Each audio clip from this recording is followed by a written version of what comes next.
Hello, and welcome to another episode of Eat In with Adam and John.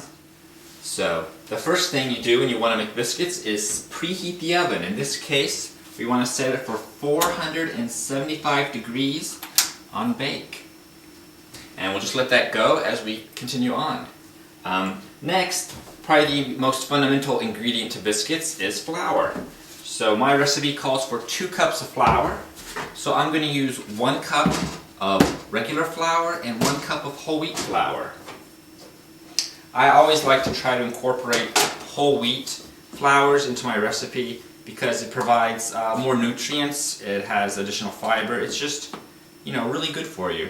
The next ingredient is 3 teaspoons of baking powder.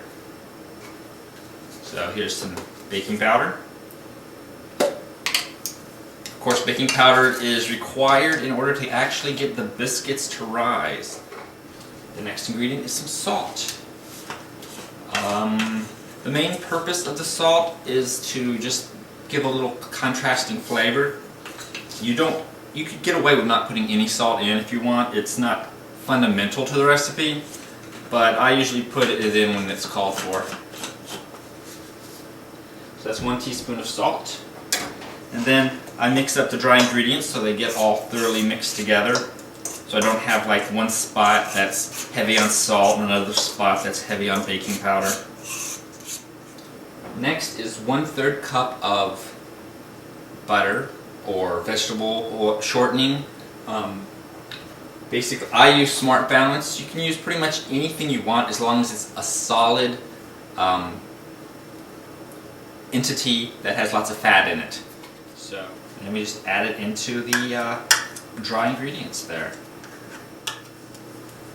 So, after you get the butter measured out, you need to, I guess this is sort of chop it into the flour, into the dry ingredients.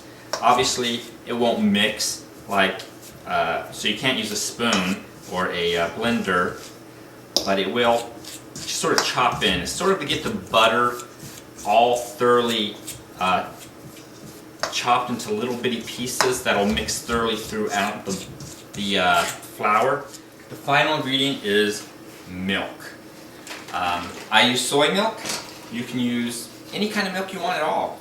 Whole milk, skim milk, 2%, raw milk if you want, organic milk. I guess this is organic.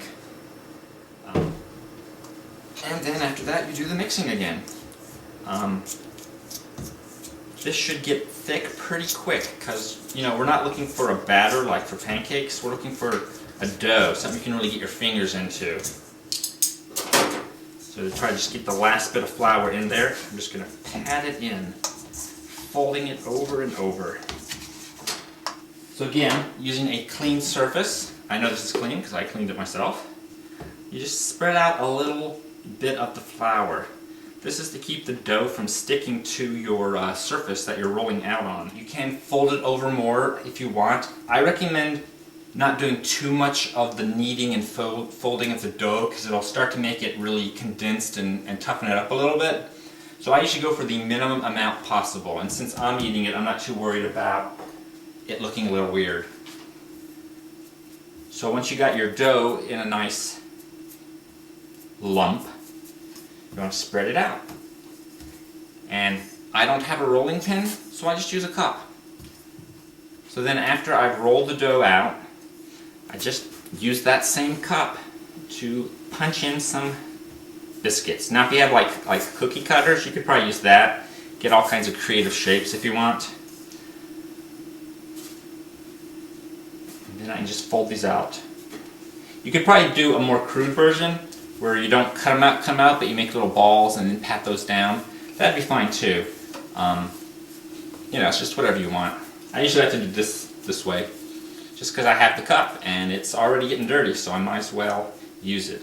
So after you cut it out and you have that excess dough, you'll want to knead that back up into a nice little lump. So you want to knead this out and then just roll it back out again. You just keep doing the same process till you run out of dough. And there's usually just a little bit left over that doesn't quite make enough for a full-size biscuit. So in that case, just pat it out to a shape you like, throw it in there. So in this case, we get about 8 biscuits from this recipe. You take biscuits, pop them in the oven, it's nice and hot, and set it for 12 minutes. And that should be as much time as you need for the biscuits to cook. So here's how the biscuits look. You see they're nice and rised. They got bigger. And just pop one open, nice and hot and steamy. Well, this has been another episode of Eat In. I hope you enjoyed it, and will watch us again in the future. Thank you.